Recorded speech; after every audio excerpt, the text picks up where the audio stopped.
जैसे गरुड़ पक्षी है, उसके दोनों पैर अगर समर्थ होंगे, दोनों पंख सामर्थ्यशाली होंगे तो ही वो उड़ान उड़ पाएगा। ऐसे ही महिला और पुरुष एक समान हैं और पूरक हैं, तो दोनों किसी एक को श्रेष्ठ बताना ये ठीक नहीं लगता मुझे। चाहे रानी दुर्गावती की बात करें, किस प्रकार से आसफ खान को उन्होंने धूल चटा दी। तो ऐसे उदाहरण जो है वो हमारे भारतीय संस्कृति में, इतिहास में भरे पड़े हैं। तो हम सशक्त थे, हैं और रहेंगे। सारे विश्व में केवल भारत एक ऐसा राष्ट्र है जो मातृभूमि को माँ मानता है। हमारे यहाँ भारतीय महिला हमेशा से सशक्त रही है। हमारे लिए हर दिन महिला दिवस है कि हर दिन महिला कुछ ना कुछ अपने परिवार के लिए एक योगदान करती है।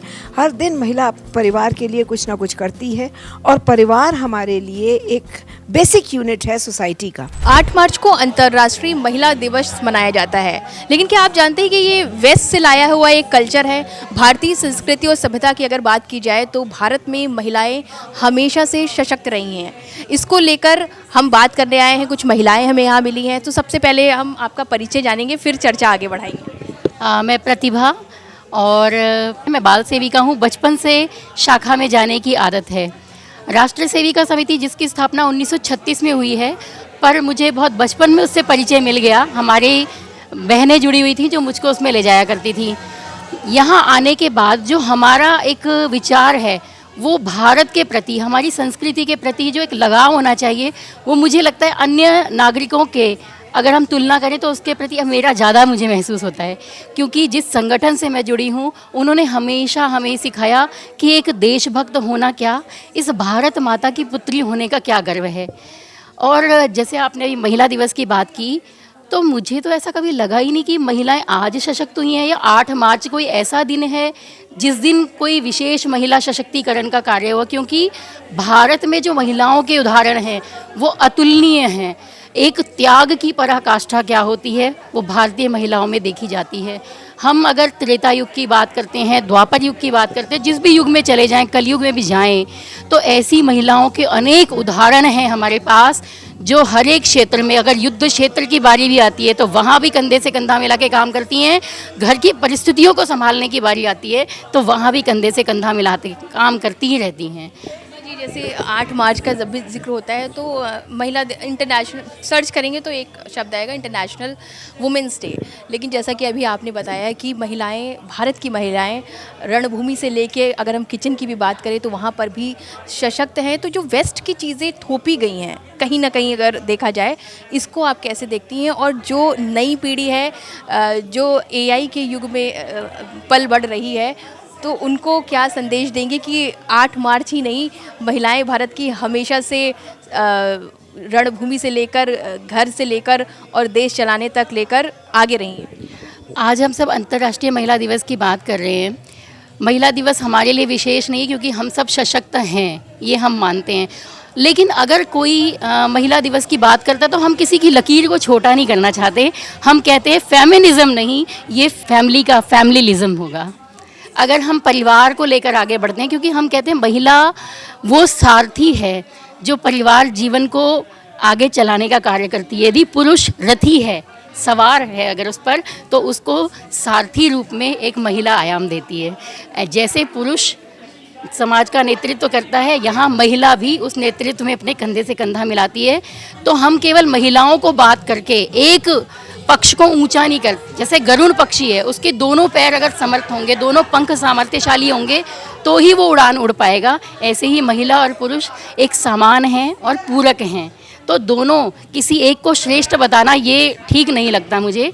दोनों एक सशक्त माध्यम है इस समाज को आगे बढ़ाने का। जैसे अभी तो बात हुई कि महिलाएं सशक्त हैं भारत की, और आपने बहुत अच्छा उदाहरण देके समझाया भी। लेकिन क्या आपको लगता है किसी एक क्षेत्र में महिलाएं पीछे रह गई हों? आज के अगर अभी की बात करें, 21वीं सदी में अगर भारत की महिलाओं की बात की जाए, तो कुछ ऐसा है जो रह गया है और वो महिलाओं के लिए होना चाहिए? इसमें मैं ये आपसे एक प्रश्न पूछती हूँ। जब भारत आज़ाद हुआ, अभी नई बात, कोई पुरानी छोड़ो, क्या हमें वोट का अधिकार मांगना पड़ा था? वो हमें मिला, और आज भी जो जन्म लेता है उसको स्वयं में मिल जाता है। लेकिन क्या विदेश में ऐसा था? जो आज हमें अंतर्राष्ट्रीय महिला दिवस बता रहे हैं, उन्हें ये अधिकार देने में कितना समय लगा, आप इतिहास उठाकर देख सकते हैं। प्रतिभा जी, बहुत बहुत धन्यवाद हमसे बात करने के लिए। और भी महिलाओं से जानेंगे, क्योंकि ये ऐसा विषय है जिसके बारे में बात खुलकर होनी चाहिए, क्योंकि एक पक्ष समझना समझदारी नहीं होती। बिल्कुल, सभी से बात कीजिए। और मुझे लगता है आज हमारे भारत की महिलाएं अवेयर हैं, वो अपने अधिकार के साथ साथ अपने कर्तव्य समझती हैं, बस उनको अवसर मिलने की बात है, तो अवसर ले करके उसके ऊपर योग्य खरा उतरना उनको आता है। मैं डॉक्टर शाहरुख आलरा, राष्ट्र सेविका समिति का दिल्ली प्रांत संचालिका का दायित्व है। जैसे वुमेंस डे की बात हो रही है, 8 मार्च को इंटरनेशनल वुमेंस डे मनाया जाता है, लेकिन अगर हम भारत की बात करें तो भारत की महिलाएं हमेशा से सशक्त रही हैं। ये वेस्ट से लाया गया है और अब तेज़ी से ये यहाँ फैल भी रहा है, क्या कहेंगी इस पर? देखिए, भारतीय चिंतन तो हम हमेशा से ये मानते ही हैं कि सशक्तिकरण की आवश्यकता हमें नहीं है। चाहे फिर वैदिक काल में चले जाएं तो लगभग 36 ऐसे नारी रत्नों के नाम आते हैं। क्या आपने को ये ध्यान में है क्या? वैदिक स्क्रिप्चर्स में ऐसी ऐसी ऋषिकाओं के, ऐसी ऐसी विदुषी बहनों के नाम आते हैं, महिलाओं के नाम आते हैं। फिर चाहे वो गार्गी हो जो अपने 12 प्रश्नों से सबको स्तब्ध कर देती है, सारी सभा को शास्त्रार्थ करती है। फिर चाहे वो रोहिणी हो जो व्याकरण की ज्ञाता है और कृषि पर भी अच्छी पकड़ रखती हैं। फिर ऐसी ऐसी न जाने कितनी ऋषिकाएँ हैं। और उस समय में भी हमें सारे अधिकार थे, उस समय भी हमें इस प्रकार से, ये वैदिक काल की बात कर रही हूँ। फिर उसके आगे आए आप, रामायण का युग है तो अन्य अन्य प्रकार की, श्री राम के शस्त्र जो हैं वो सुजिया और सुप्रभा बनाती थी। देखिए कैसी ये सुंदर बातें हमें कहाँ पता हैं। रामायण के वो कुछ ऐसे फेक नैरेटिव्स समाज में चलते हैं, लेकिन महाभारत तक आते हैं तो आज भी जो वो द्रौपदी जी की बात है वो आम जो है जन से लेकर संसद के गलियारों तक वो बात हमारी कि वो सभा सभा नहीं जहाँ वृद्ध ना हो, वो वृद्ध वृद्ध नहीं, जो धर्म की बात ना करे वो धर्म धर्म नहीं, जो सत्य पर आधारित ना हो और वो सत्य सत्य नहीं जिससे छल जुड़ा हो। देखिए कैसी सुंदर बात। ऐसी ऐसी विदुषी महिलाएं, हमारा जो भारत का इतिहास है उनसे भरा हुआ है। 300वीं जयंती हम अहिल्याबाई होलकर जी की मना रहे हैं। क्या फॉरेन पॉलिसी की बात करें आप, उनके जो है वो सुंदर मालवा प्रांत की शासनकर्ता के रूप में बात करें, फिर किस प्रकार से अपने ही पर्सनल खर्चे से वो इतने प्रकार के जो है वो धर्म के कार्य करती हैं, मंदिरों का पुनर्निर्माण करती हैं। कैसी विजनरी लीडर। पहली वो जो मैं अब ये बात कर रही हूँ 1740 के आसपास की, देखिए वो पहली ऐसी विजनरी लीडर कह सकते हैं जिसने 500 महिलाओं की सेना तैयार की। और ये वो इरा था कि जब मुग़ल काल की मैं बात कर रही हूँ, जबकि हम बहुत ज़्यादा तब भी ऐसी महिलाएं निकल कर आई। तो चाहे रानी दुर्गावती की बात करें, किस प्रकार से आसफ़ खान को उन्होंने धूल चटा दी। तो ऐसे उदाहरण जो है वो हमारे भारतीय संस्कृति में, इतिहास में भरे पड़े हैं। तो हम सशक्त थे, हैं और रहेंगे। और कोई दिन ऐसा नहीं कि जो स्त्री के बिना भारत में प्रारंभ होता हो। आपने बहुत अच्छी चीज़ें बताई, लेकिन एक छोटा सा सवाल ये है कि मुग़ल काल की बात हुई, तब की महिलाओं की बात हुई, कैसे सशक्त महिलाएं तब त्रेता युग से चली आ रही हैं, लेकिन इतिहास में हमको वो क्यों नहीं पढ़ाया गया? अगर हम बीते हिस्ट्री की बात करें तो स्कूलों में औरंगजेब पढ़ाया जा रहा है, बाबर क्या था ये पढ़ाया जा रहा है, लेकिन उनको किसने भगाया, कौन उनके खिलाफ लड़े, ये सब चीज़ें मिसिंग थी। और 8 मार्च की भी अगर बात करें तो ये दिमाग में डाला गया कि 8 मार्च मतलब इंटरनेशनल वुमेंस डे, इसी दिन महिलाओं के अधिकार हमको मिले। बिल्कुल आप ठीक कह रहे हैं। हमारा तो चिंतन जो है जी वो है माता भूमियों पुत्रों हम पृथ्विया। सारे विश्व में केवल भारत एक ऐसा राष्ट्र है जो मातृभूमि को माँ मानता है। तो ऐसी भारत पुण्यभूमि भारत से हम आते हैं। और जो आप कह रहे हैं बिल्कुल ठीक है। 1835 में मैकॉले जो हमें दे गए वो आज तक हमने उसको ऐसे संभाल कर रखा, ऐसे कि जैसे न जाने वो उन पुस्तकों में क्या खजाना छिपा है। लेकिन देखिए कोई भी जो भी हम पर राज कर गए, उनका ये एक उद्देश्य ध्येय कह लीजिए ये रहा कि क्यों ना इन्हें अपनी संस्कृति से काट दिया जाए। क्योंकि रोमो यूनान मिट गए, जहाँ से कुछ बात है कि हस्ती मिटती नहीं हमारी। तो इस प्रकार की वो सारी बातें जिससे कि एक नकारात्मकता समाज में सदैव बनी रहे और हम अपना गौरवशाली इतिहास ना देख पाएँ, ऐसे सारे षड्यंत्र जो हैं वो उन पुस्तकों के माध्यम से, क्योंकि शिक्षा माध्यम है जी जन जन तक पहुंचने का, उस शिक्षा के माध्यम से उन्होंने वो सारी चीज़ें उस हमारी पुस्तकों के, हमारे पाठ्यक्रम में वो इंक्लूड कर कर गए। ये बहुत दुखद है।